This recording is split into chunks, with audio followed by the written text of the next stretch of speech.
Praise God. Good morning po sa ating lahat. Malakas na palakpak sa Panginoon. Tayo po tayo sa presensya ng Panginoon. Hallelujah! Sa panahon po natin ngayon, no, uso yung medyo tinatamaan yung mga lalamunan natin, no. Pero hindi po hadlang to para hindi po tayo magpuri sa Panginoon. Sabi po ng Lord sa Exodus chapter 33 verse 14, "My presence will go with you and I will give you rest." Amen? Yung presensya po ng Panginoon ang nagbibigay sa atin ng kapahingahan, no? Dito po sa building na ito, simpleng building to, pero dahil nandito po ang presensya ng Panginoon, ay patuloy po tayong sasamba at magpupuri sa Kanya. Amen? Sabi sa Tagalog, ang aking presensya ay sa iyo at bibigyan kita ng kapahingahan. Amen? Then sabi po sa Psalms 16:11, "In your presence there is fullness of joy." Sabi po sa Tagalog, sa iyong presensya ay may lubos na kagalakan. Amen? Sa presensya po ng Panginoon ay meron pong lubos na kagalakan. Sa presensya ng Panginoon, naandun po ang kalakasan. Amen? Sa umagang ito, sa ating pagpupuri at pananambahan, ibigay natin sa Panginoon ang lahat ng ating hihilingin. Pero bago yon, unahin natin ang pagpupuri at pagsamba sa ating Panginoon. Amen? Amen? Hallelujah! Sabihin natin, praise you, Jesus! Lakasan natin sa mga, praise you, Jesus! Praise you, Jesus! Hallelujah! Purihin natin ang Panginoon.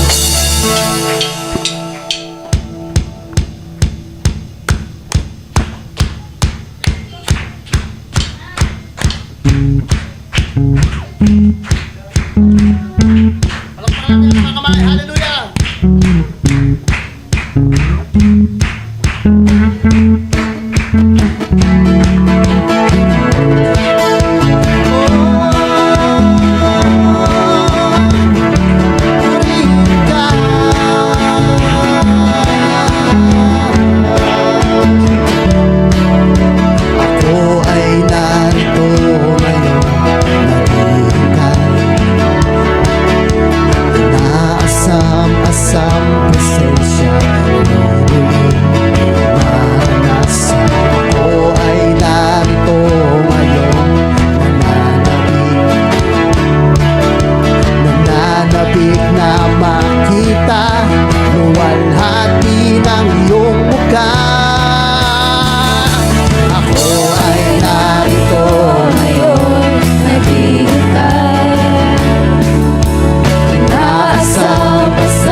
Sumasayaw na nga, sa galak tumatawa, nananabig na makita, muli mong pagbisita.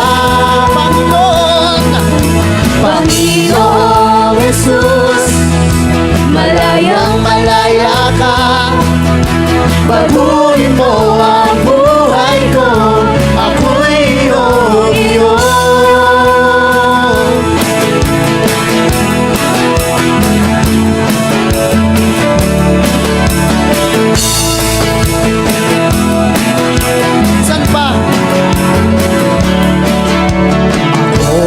Narito ngayon, naghihintay.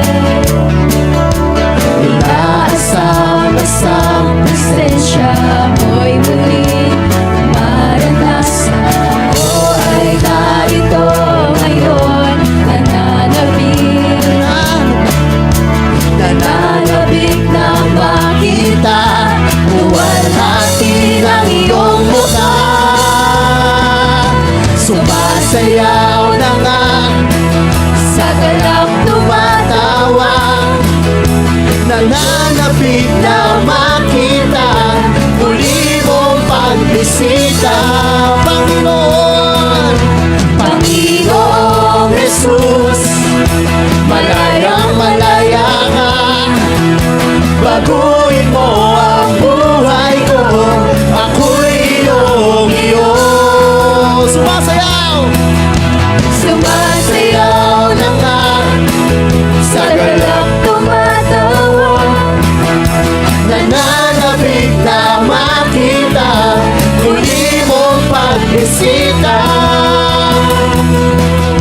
Panginoong Jesus, malayang malaya ka. Baguhin mo ang buhay ko, iyong iyo. Hallelujah! Palakpakan po natin ang ating Panginoon.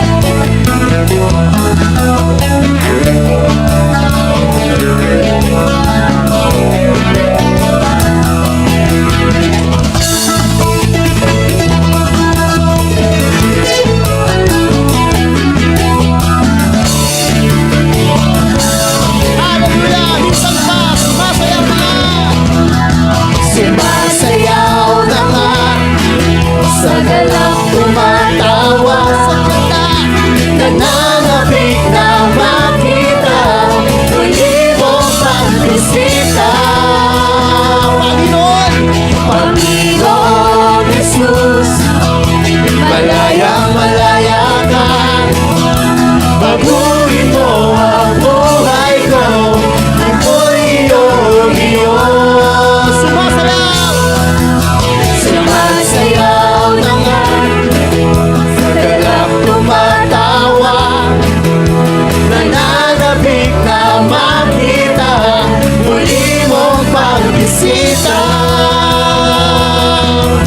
Panginoong Jesus, malayang malaya ka. Baguhin mo! Baguhin mo ang buhay ko, baguhin mo ang buhay ko, baguhin mo ang buhay ko, ako'y iyong iyo. Hallelujah! Hallelujah!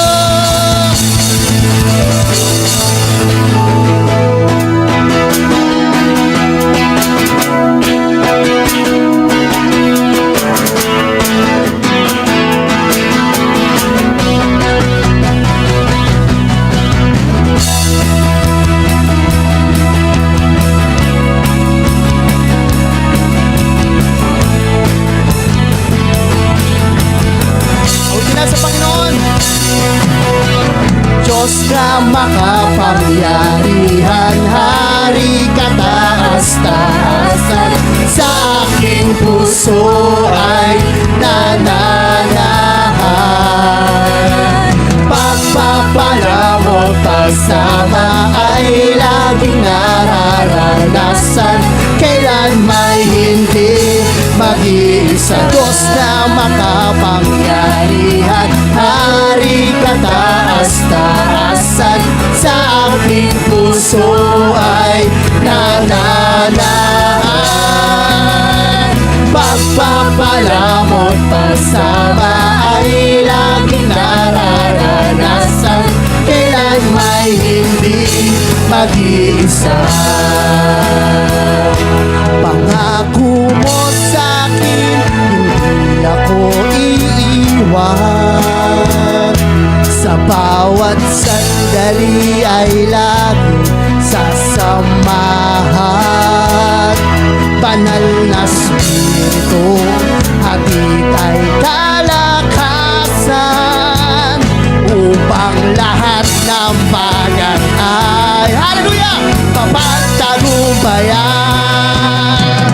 Diyos na makapangyarihan, hari ka taas-taasan, sa aking puso ay nananahan. Pagpapala mo't pasama ay laging nararanasan, kailan may hindi mag-iisa. Diyos na makapangyarihan, hari, awitin natin sa Panginoon, hallelujah. Sa aking puso ay nananahan. Pagpapala mo't pasama ay laging nararanasan, kailan may hindi mag-iisa. Pangako mo sa'kin, hindi ako iiwan. Sa bawat sandali ay lagi sasamahan. Banal na Espiritu,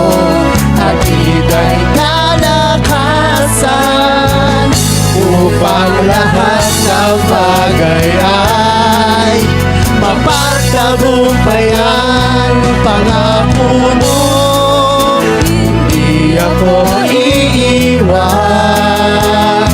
Sa bawat sandali ay lagi sasamahan. Banal na Espiritu, hatid ay kalakasan upang lahat ng bagay ay mapagtagumpayan.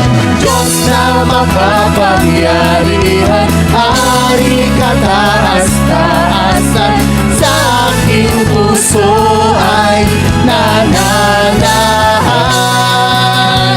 Pagpapala mo't pasama ay laging nararanasan, kailan may hindi mag-iisa. Diyos na makapangyarihan, Hari ka taas-taasan, sa aking puso ay nananahan. Pagpapala mo't pagsama ay laging nararanasan, kailan may hindi, kailan may hindi, kailan may hindi mag-iisa.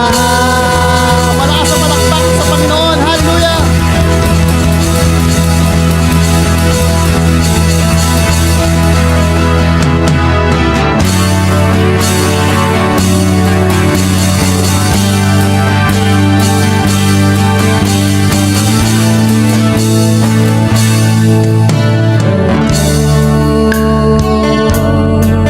Ikaw ang tunay na dakila sa mundo.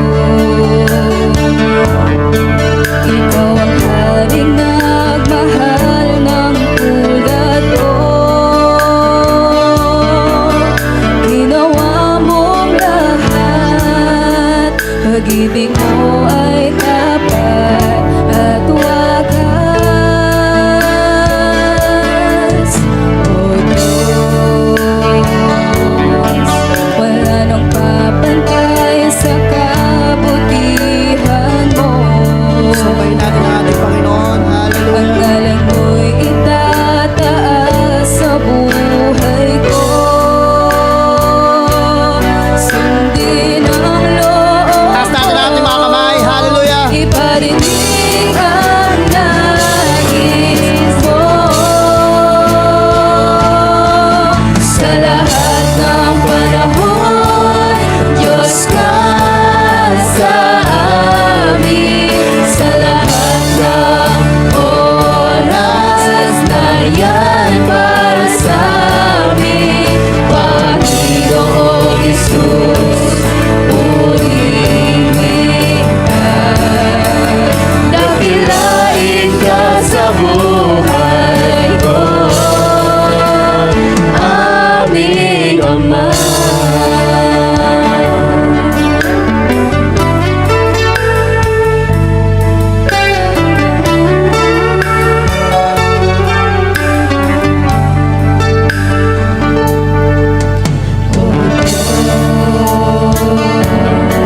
Ikaw ang tunay na dakila sa mundo.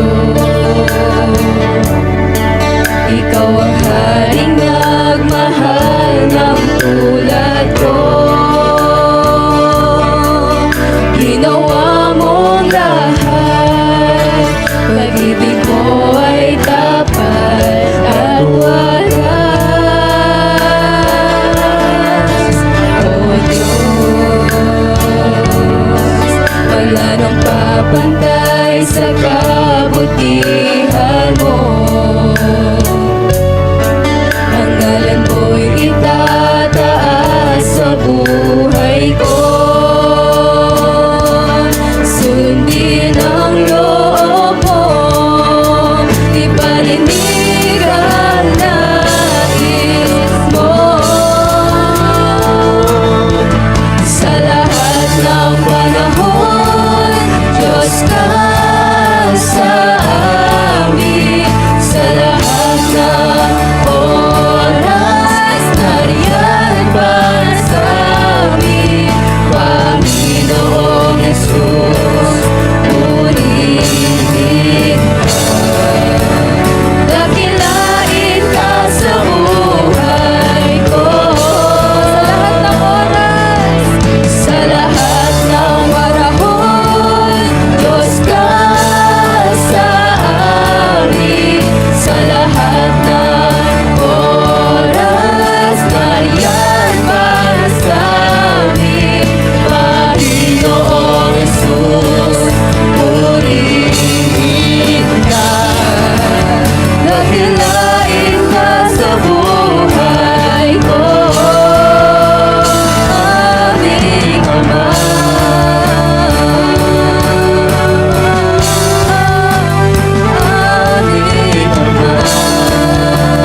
aming Ama. Malakas ang palakpak po. Hallelujah! Hallelujah! Sa pag-awit po natin ito, ibigay natin sa Panginoon yung mataas na pagsamba sa Kanya. Hallelujah! Panginoon, salamat sa biyaya mo.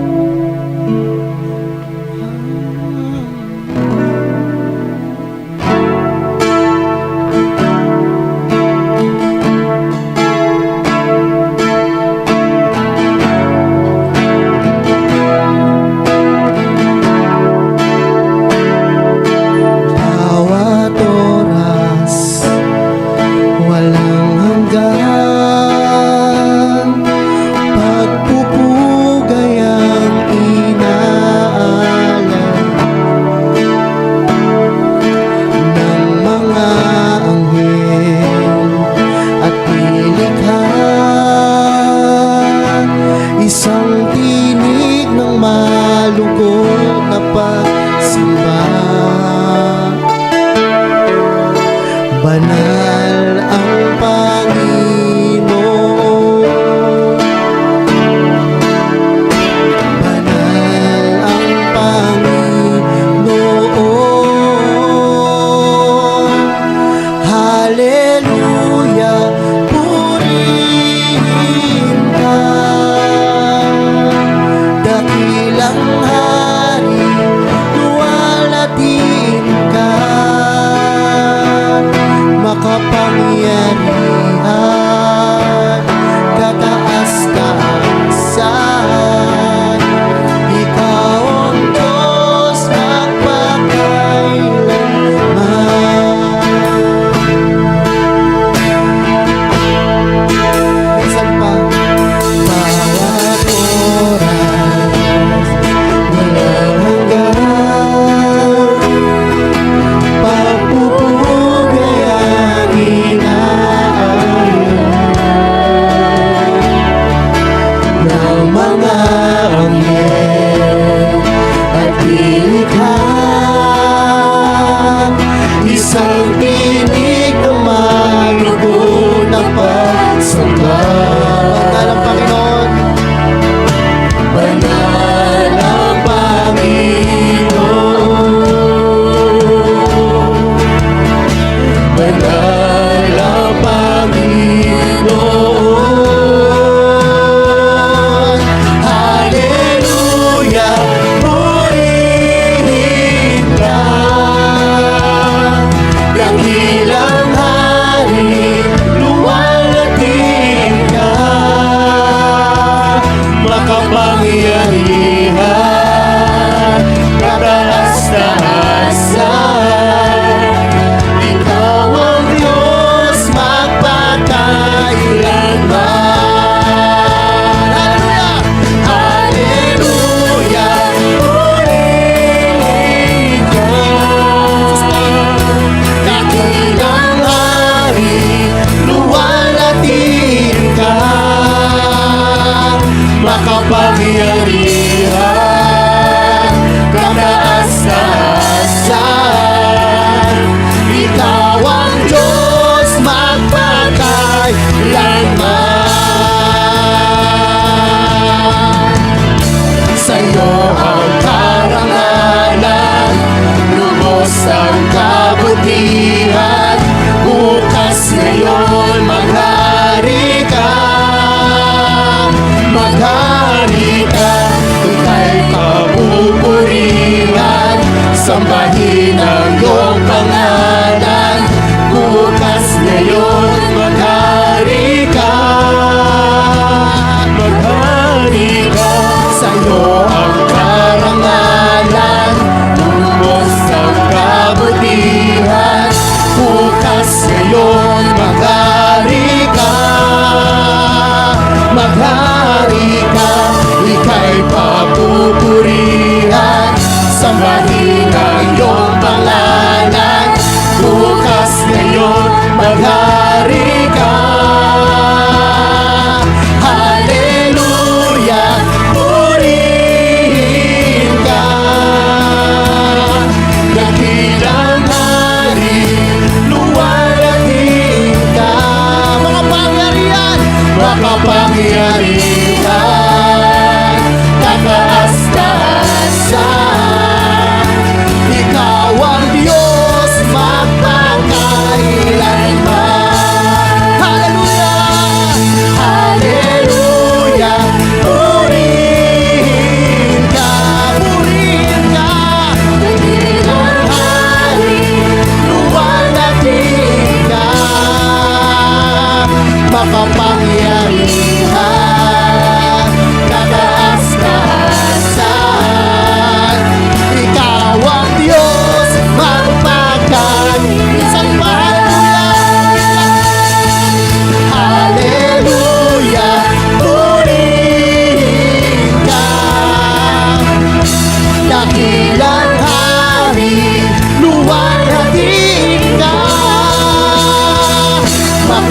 makapangyarihan, kataas-taasan, makapangyarihan, kataas-taasan. Ikaw ang Diyos magpakailanman.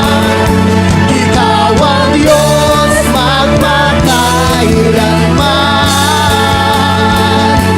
Ikaw ang Diyos magpakailanman. Hallelujah! Oh, Jesus! Ikaw ang Diyos magpakailanman. Ikaw ang Diyos magpakailanman. Hallelujah! Purihin ka, dakilang hari, manatili ka. Awitin natin sa Panginoon. Makapangyarihan, kataas-taasan, ikaw ang Diyos magpakailanman. Hallelujah, purihin ka, dakilang hari, luwalhati ka, makapangyarihan, kataas-taasan, ikaw ang Diyos magpakailanman.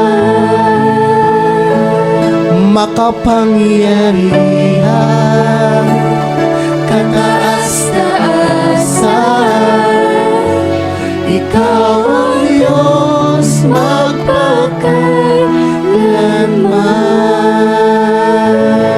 Malakas ang palakpak mo para sa ating Panginoon. Hallelujah.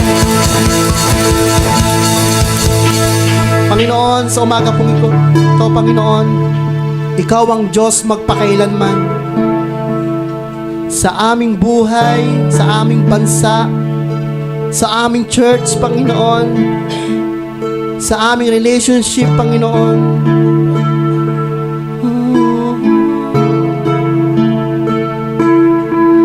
Lord, salamat po naman. Maraming salamat, Panginoon, sa iyo.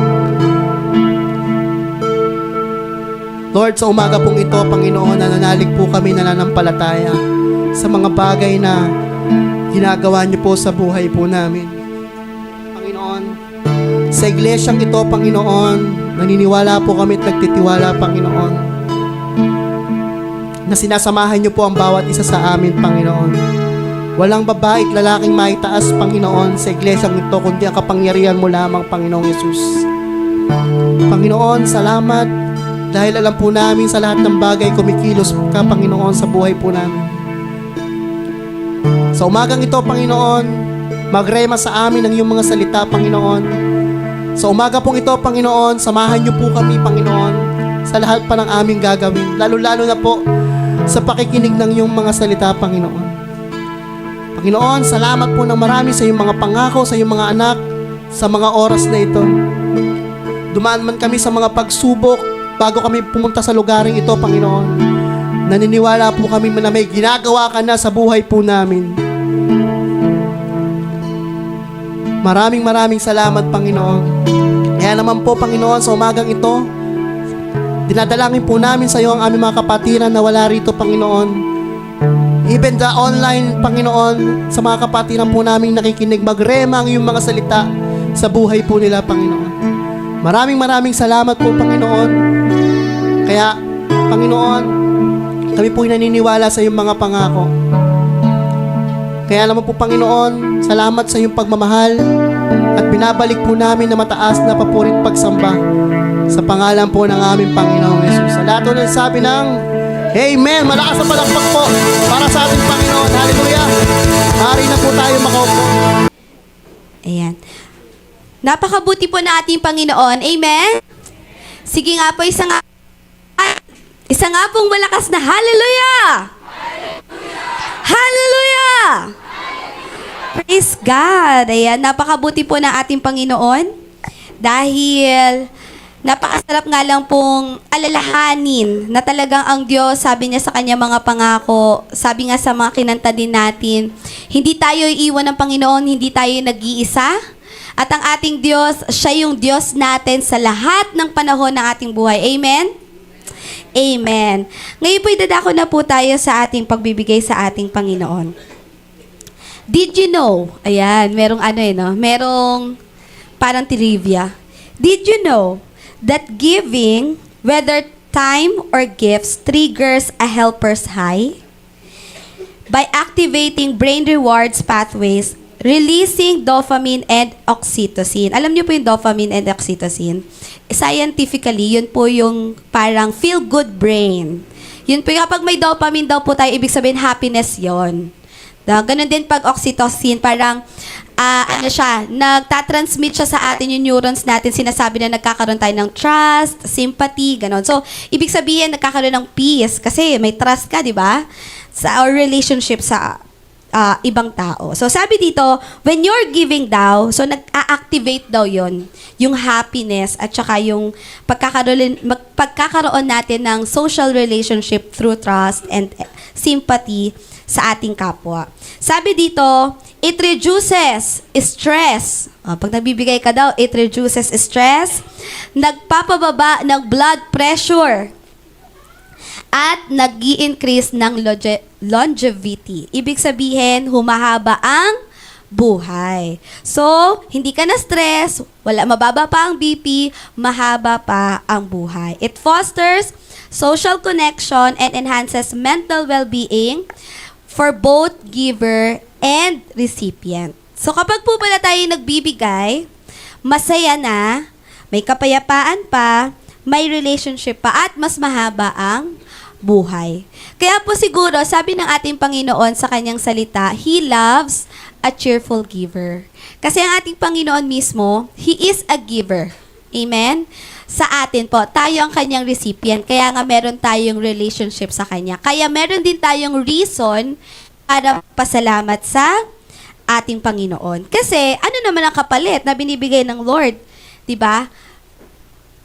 Stress-free, happiness, kapayapaan. Sabi po dito sa nag-load. Ayan. Sabi po dito sa 2 Corinthians 9 verse 10 to 11, ang Diyos ay nagbibigay ng binhing itatanim at tinapay na makakain, ang siya ring magbibigay sa inyo ng binhi at magpapalago nito upang magbunga ng sagana ang inyong kabutihang loob. Pasasaganahin niya kayo sa lahat ng bagay upang mas marami ang inyong matulungan. Sa gayon, lalong darami ang magpapasalamat sa Diyos dahil sa inyong tulong na dadalhin naman sa kanila. Ibig sabihin daw po, as we give to our Lord, sinasabi din ng ating Panginoon sa Kanya na we live kagaya niya. So, we should give. And we should give back to our Lord kasi yun yung pasasalamat natin sa Kanya. But if we give more, mas more din daw yung binibigay ng ating Panginoon. Amen? So, sabi dito, ang Diyos na nagbibigay ng binhi at tinapay na makakain, siya ring nagbibigay sa inyo. So, whatever na meron po tayo, ito'y galing din sa ating Panginoon. Kaya, magandang ipagpasalamat po natin ito sa pamamagitan din naman ng pag-give back sa ating Lord. And again, hindi tayo mawawalan. Stress-free life, happiness lang, low blood pressure, and long life. Yun po ang gusto ng bawat isa. Kaya, tayo po ay magbigay, pero bago po yun, tayo po ay manalangin muna. Aming Diyos na siyang pinakamakapangyarihan sa lahat, kami po ay nagpupuri, nagpapasalamat sa inyong harapan. Salamat po sa iyong kalwalhatian, salamat sa iyong katuwiran, salamat sa iyong patuloy na pagtuturo sa bawat isa sa amin, Panginoon, sa kung paano kami dapat magbigay sa iyo, O Lord Jesus. Lord, hayaan mo nga po, gamitin mo pa kami, Panginoon. Ikaw po ang siyang kumilos sa aming mga buhay.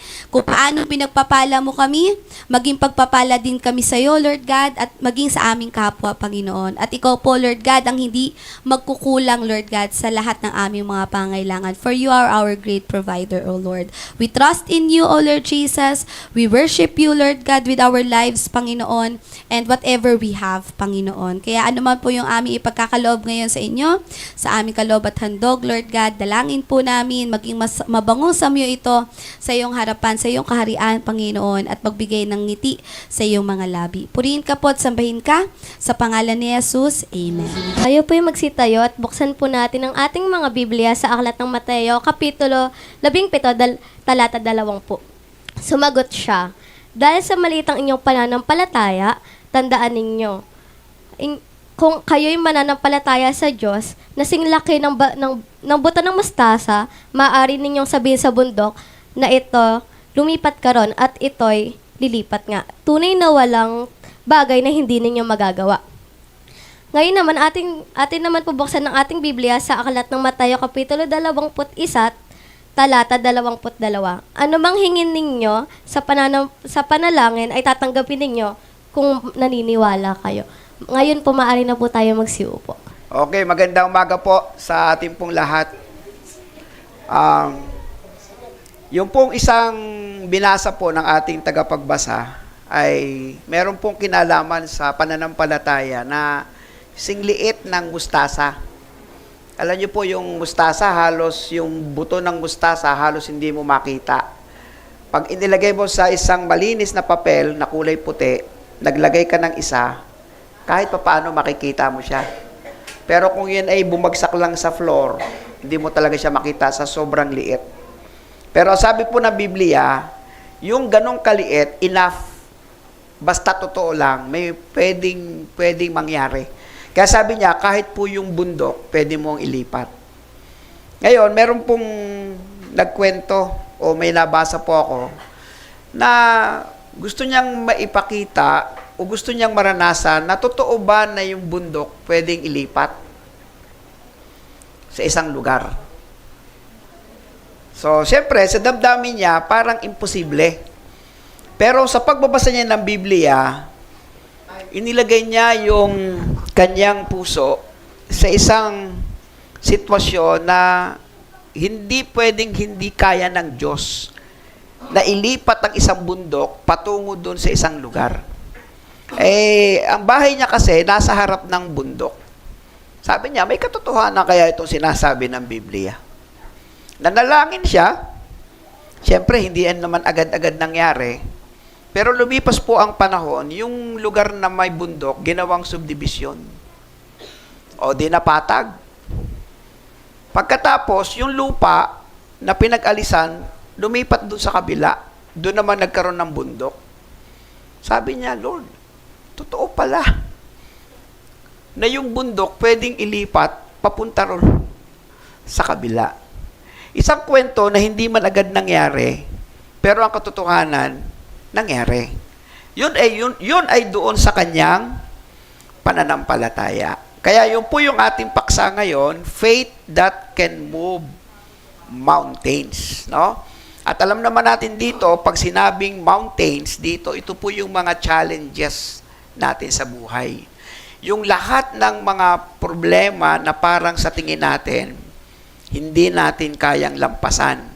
Pero malalampasan dahil sa ating pananampalataya.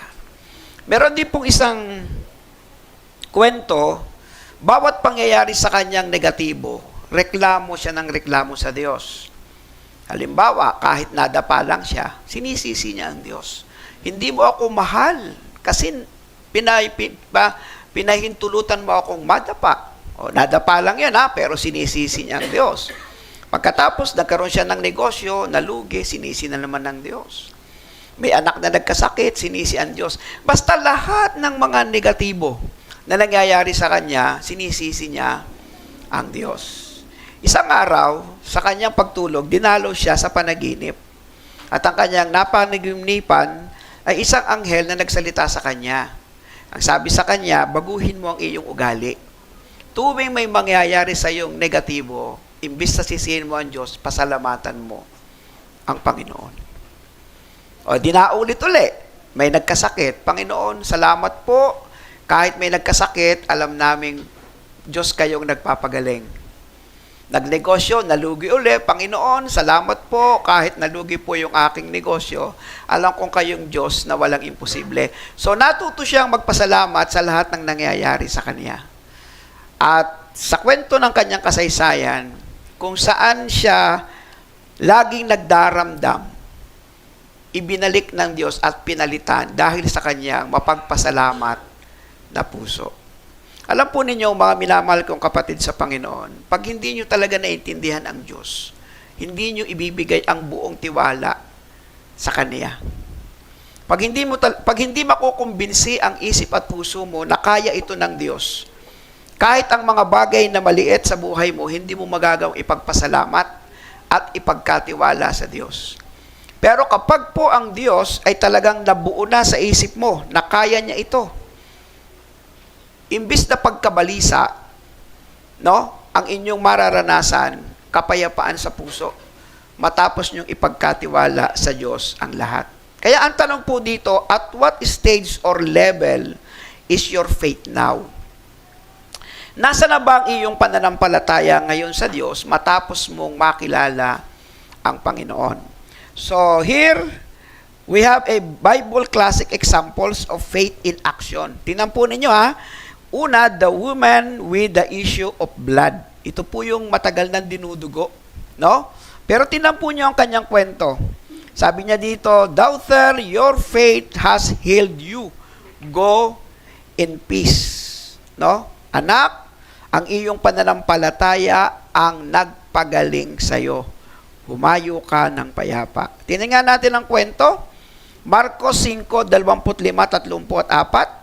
Kasama rin doon ang isang babaeng 12 taon nang dinudugo. Tingnan niyo yung senaryo ha. Hirap na siya sa sakit na iyon. At marami ng doktor ang sumuri sa kanya.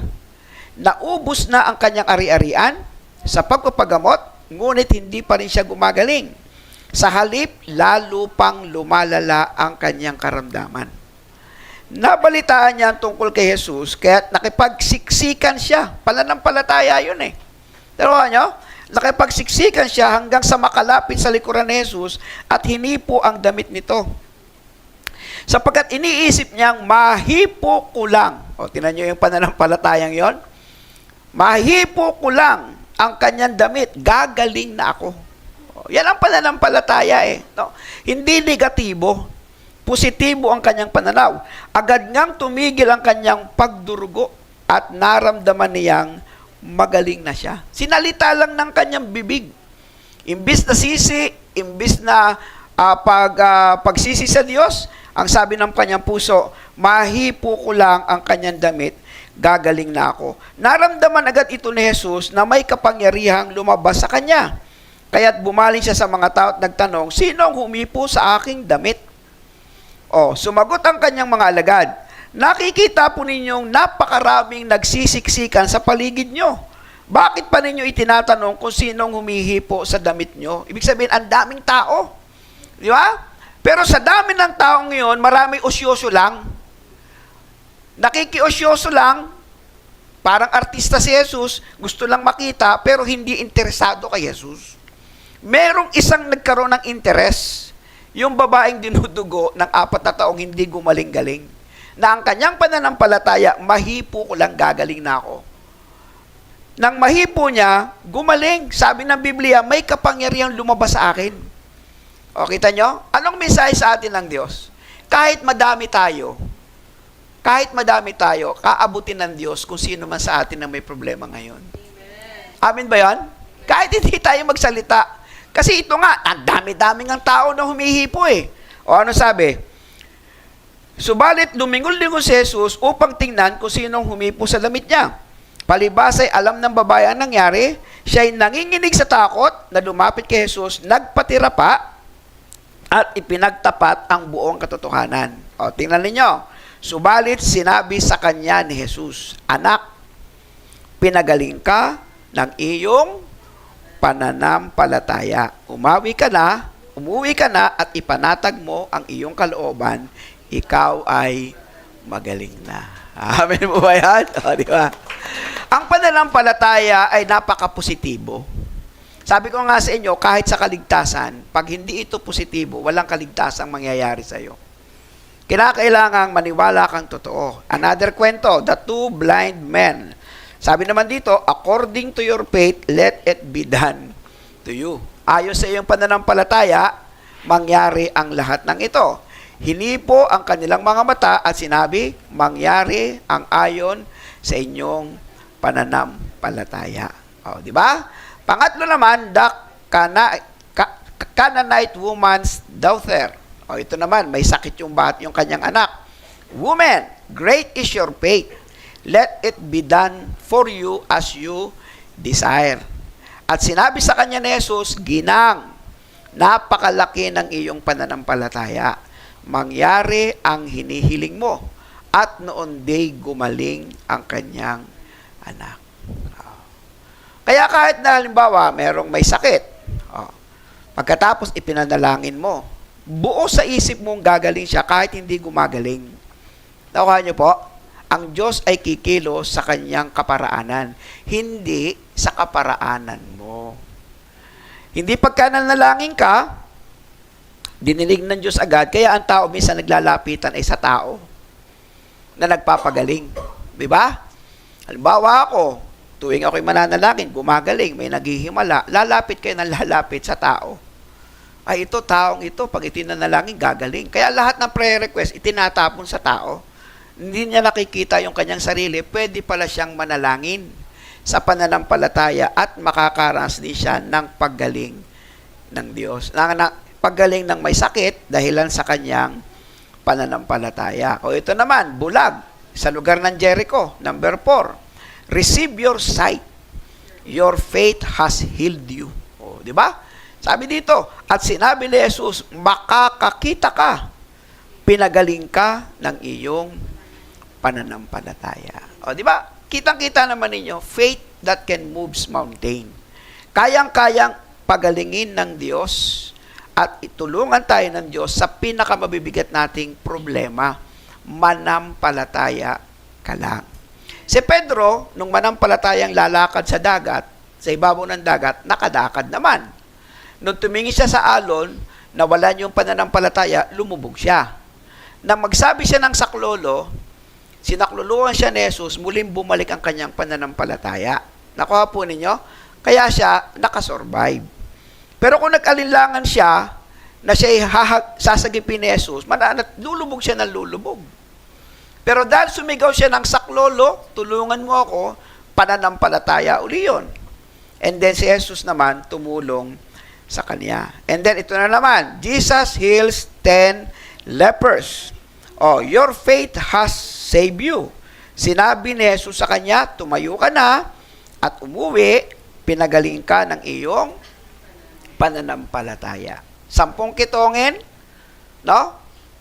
Pinagaling niya, humingi ng kagalingan kay Jesus. Ang siya may hindi naniwala, isa lang ang naniwala. Kaya habang lumalakad sila sa kampamento, gumagaling ang sugat ng kitongin. O, pero isa lang ang nagpasalamat sa kanila. Kaya yung isa doon, nanatiling malinis, pero yung siyam, bumalik uli ang ketong. O, ano po yung 3 major points na pwede nating pag-usapan dito? Unang-una, the power of faith. Yung kapangyarihan ng pananampalatayang ibinibigay natin sa Panginoon. O, Matthew 17:20. O, basahin na po natin. Sumagot siya, dahil sa maliit ang iyong pananampalataya. Tandaan ninyo, kung kayo'y may pananampalataya sa Diyos na sinlaki ng buto ng mustasa, maaari ninyong sabihin sa bundok na ito, lumipat ka roon at ito'y ililipat nga. Tunay na walang bagay na hindi magagawa ang Diyos. Babaeng dinudugo ng 40 years, walang hindi magagawa ang Diyos. Bulag, walang hindi magagawa ang Diyos. May sakit, walang hindi magagawa ang Diyos. Just take one step. Along the way, you will witness God's miracles and protection. Just one step. Kumakbang ka ng walang pag-aalinlangan. At habang ikaw ay naglalakbay sa iyong patutunguhan, makakaranas ka ng pagkilos at himala ng Diyos sa iyong buhay. Yun ay kung naroon sa puso mo yan. Ngayon, for us to strengthen our faith, meron pong natala sa Biblia na awit 91. Itong awit 91 ay isa pong pagyakap ng kakayahan ng Diyos sa iyo. Pagyakap ng kakayahan ng Diyos sa iyo, saan ka man naroroon, hakbangan mo ng iyong pananampalataya ang awit 91. Okay? O, handa na po ba tayo? Amen po ba? So, babasahin natin ito ng merong pananampalataya. Go! Siyang naghahangad ng pagkupkop ng kataas-taasan at nananatili sa pagkalinga ng makapangyarihan, ay makapagsasabi kay Yahweh, moog ka't kanlungan. Ikaw ang aking Diyos, ang Diyos na tangi kong pinagtiwalaan. Sa panganib at bitag, ikay kanyang ililigtas. At kahit anumang matinding salot, ay di ka magdaranas. Lulukuban ka niya sa lilim ng kanyang malapad na pakpak. At sa kalinga niya ay palagi kang nakatitiyak. Iingatan niyang ipagsanggalang pagkat siya'y matapat. Pagsapit ng gabi, di ka matatakot sa anumang bagay, maging sa gagawing biglaang paglusob ng mga kaaway. Ni sa ano pa mang darating na salot, pagkagat ng dilim, sa pagpuksay wala kang takot, sa araw man dumating. Kahit nababuwal sa iyong harapan ang 1,000 tao, sa iyong paligid ang bilang ng kapatay maging 10,000. Di ka matatakot at matitiyak mong di ka maaano. Kaya't magmamasid at sa panonood mapatutunayang iyong makikita taong masasamay pinaparusahan. Sapagkat si Yahweh ang iyong ginawang tagapagsanggalang at ang pinili mong mag-iingat sa iyo'y kataas-taasan. Di mo aabuting ikay mapahamak kahit anong uring mga paghihirap sa iyong tahanan.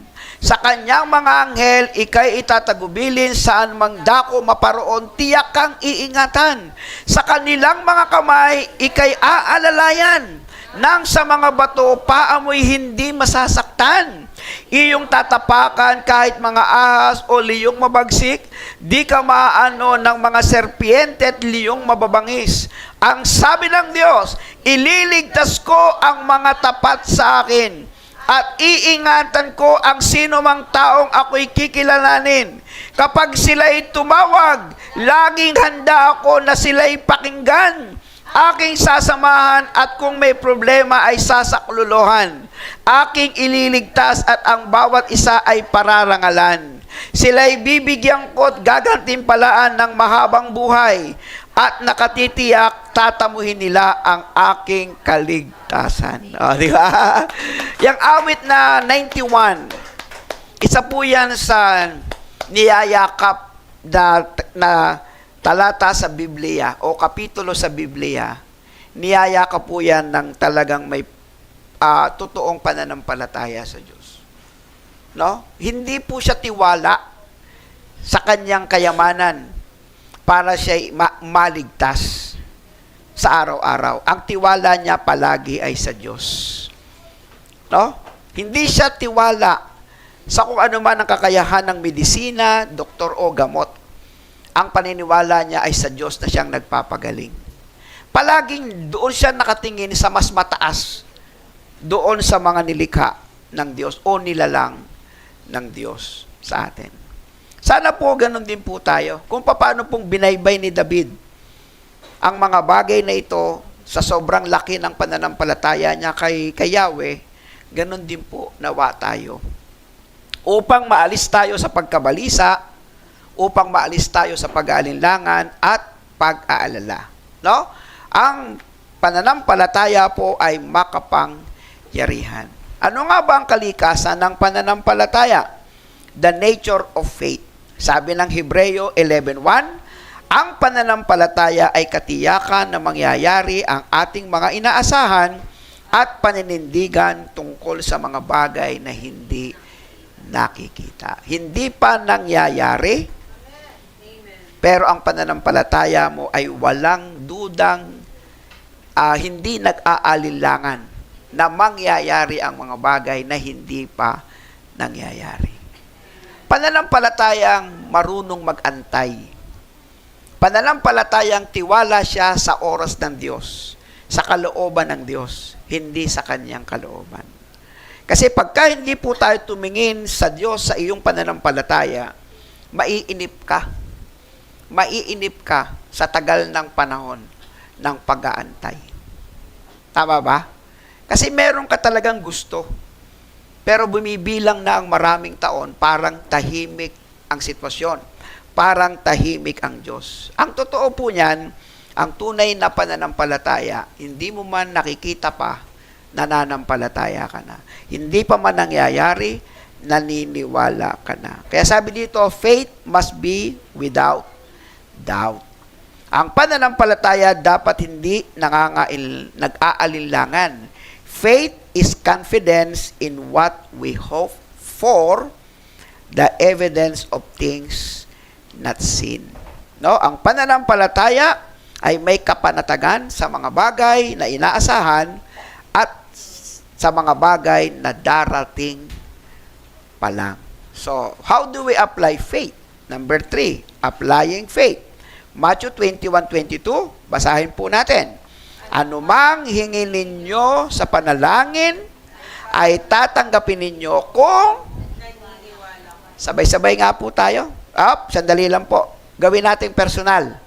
Anumang hingin ko sa panalangin ay tatanggapin ko. Okay? Okay po? Kung maniniwala ako. O kaya gawin nating tatanggapin ko dahil naniniwala ako. Pwede pa ba yan? Anumang hingin ko sa panalangin ay tatanggapin ko dahil naniniwala ako. Sabay-sabay nating sabihin ng 3 beses. Go! Anumang hingin ko sa panalangin ay tatanggapin ko dahil naniniwala ako. Anumang hingin ko sa panalangin ay tatanggapin ko dahil naniniwala ako. Anumang hingin ko sa panalangin ay tatanggapin ko dahil naniniwala ako. Ano pong ibig sabihin? Do it, exercise it, and then experience it. Do it, exercise it, and then experience it. Okay? Exercise mo. Exercise mo. Kasi may Diyos tayong napakamakapangyarihan. Awesome God. Kaya i-exercise mo. As in prayer, believing. Mananalangin ka ng may pananampalataya, align your request with God's will. No? I-align mo, ilinya mo yung iyong kahilingan sa Diyos na ayon sa kanyang kalooban. Diba? Huwag ka namang humingi ng parang napaka-weird ng dating. Diba? Batang maliit, bibigyan mo agad ng kotse. Hindi pa naman pwedeng mag-drive yan. Diba? Nakukuha niyo po ibig sabihin. Lumagay ka doon sa tama, sa posible at makatotohanan na paghingi sa Diyos. Trabaho, okay yan. Bahay, okay yan. Pagkain, okay yan. No? Mga makatotohanan pang-tuition ng anak, pangangailangan sa araw-araw, kagalingan, no? Mga practical na kahilingang lilinya sa kalooban ng Diyos. So, number 4, challenges and growth. Paano natin hahamunin ang ating sarili at paano lalago ang ating pananampalataya. Okay? Number 1, doubts and fears. Challenge natin yan. I-challenge natin na yung pag-aalinlangan at saka yung takot, mawala na yan sa buhay natin. No? And for us to grow, growing faith through trials. No? Tayo po ay lalago sa pananampalataya sa pamamagitan ng ating mga pagsubok sa buhay. So, what we will do is step on it, fight for it. No? Hakbangan mo, lumaban ka because faith can move mountains. No? Hallelujah! Purihin ang Panginoon. At alam niyo po, ang lahat ng ito ay dahil walang mahirap sa ating Diyos. Tayo po ito may lahat. Awitin po natin, walang mahirap sa ating Panginoon. No? Meron bang imposible sa ating Panginoon? Wala. Kaya ba niyang pagalingin ang mga may sakit? Opo. Magsabi ka ng mga imposibleng bagay. Pag ito po ay nakikita ng Diyos, na ito ay makakabuti sa iyo, ang Diyos ay kikilos sa atin, sa Diyos na walang imposible. Walang mahirap sa iyo, aking Panginoon. Hallelujah. Thank you, Lord. Higit sa aking kailangan, Higit sa aking karanasan.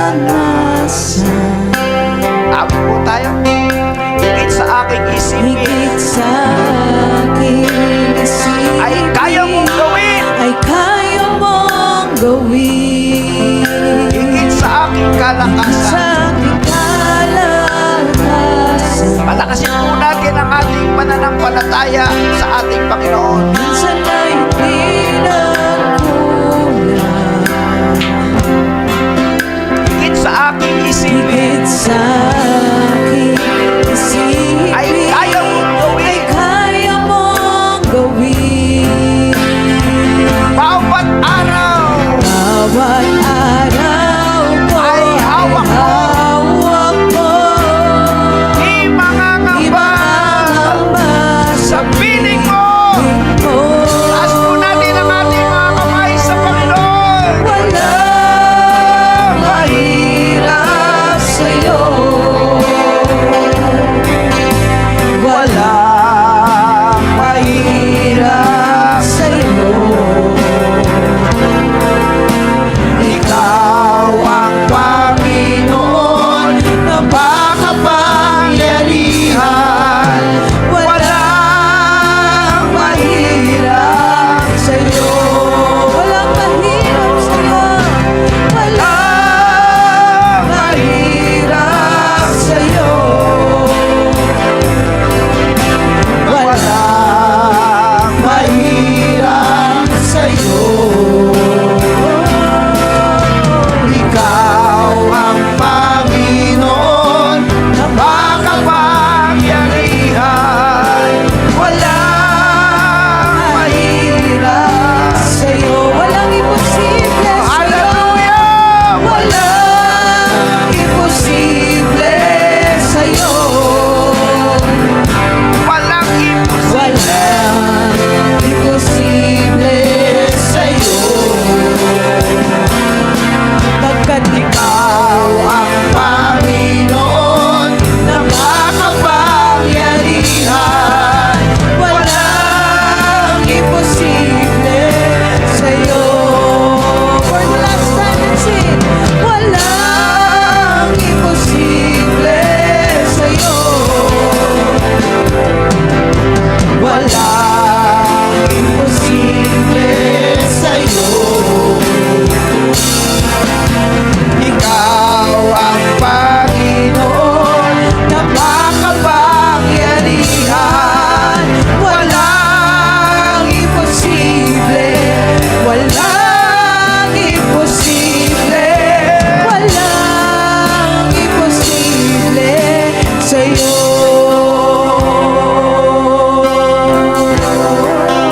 Mga kapatid sa Panginoon, meron ka bang pinagdadaanan sa mga oras na ito? Meron ka bang mga utang na hindi mabayad-bayaran? Sa talinong ibibigay sa iyo ng Diyos at sa Diyos na walang imposible, makakabayad ka ng iyong mga utang. Nangangailangan ka ba ng mga pagkain o kakainin sa araw na ito? Problema mo ba yan? Sa Diyos na magbibigay sa iyo ng kapayapaan at sa Diyos na walang imposible, mangyayari na hindi ka magugutom. Hakbangan mo lang ang pananampalataya sa Panginoon. Sabi ng banal na kasulatan, wala akong nasaksihan, sabi ni David, na nagutom at naging hampas lupa sa mga anak na sumusunod at nagtitiwala sa Kanya. Maaari dito sa kalagitnaan ito ay merong mga may sakit. Kahit ang aking mga magulang, ang daddy ko, hanggang ngayon may sakit. Pero sa Diyos na walang imposible at sa buhay na ibinibigay ng Diyos sa daddy ko araw-araw, ihabis namin ipinagpapasalamat ito. Lagi kami naniniwala na ang Diyos ay merong magandang plano sa atin. Kaya kung ano man ang pinagdadaanan nyo ngayon, ano man ang problema, ano man ang inyong suliranin, sa umagang ito, sa mensahe ng Diyos na kayang ilipat ng Diyos ang bundok sa isang maliit na butil ng mustasa, mapangyari ang lahat ng ito'y maranasan po natin sa Diyos na walang imposible. Kahit ang pagtaas ng krudo, ng langis, ng gasolina, ang Diyos nakikilos sa digmaang silangan, ay walang imposibleng mamamagitan para sa ikabubuti ng kanyang mga anak. Mga anak niya nakatira sa Iran, sa Israel, sa Amerika, sa mga paligid na bansa, ay kanyang poproteksyahan. Sabi ng Psalms 91, ang Diyos sa anumang kaparaanan ang siyang mag-iingat sa lahat ng bawat isa sa atin. At maging sa bansa natin, sa kung saan tayo po'y naninirahan, sa Pangulong namumuna po sa atin, mga senador, congressman, mayor, barangay captain, na siyang pinagkatiwalaan ng Diyos para sa atin, magtiwala lamang tayo sa Panginoon. Walang imposible sa iyo, aming Diyos. Kaya niyo pong ayusin ang lahat ng bagay. Aming Panginoon, ilagay niyo po sa puso namin ang kapayapaan at hindi pagkabalisa. Ilagay niyo sa puso namin ang pag-asa at hindi kabiguan. Ilagay niyo sa amin ang kalakasan, hindi ang kahinaan. Dalhin niyo po kami palagi na sa iyo, O Diyos, ay walang imposible at kayo ay makapangyarihan. Lord, salamat po ng marami. Tulungan niyo lang po kami na laging maging malinis at matuwid ang aming buhay sa tulong at biyaya ng iyong anak na si Jesus. Kaya naman, sa Diyos na napakamakapangyarihan, napakabuti at napakasagana at walang imposible, sa iyong anak na si Jesus Kristo, na siyang natatanging Panginoon at tagapagligtas ng aming buhay, sa patnubay at gabay ng banal na Espiritu, ang siya nawang maranasan naming lahat, mula ngayon at magpakailanman. Amen and Amen. Lahat ng papuri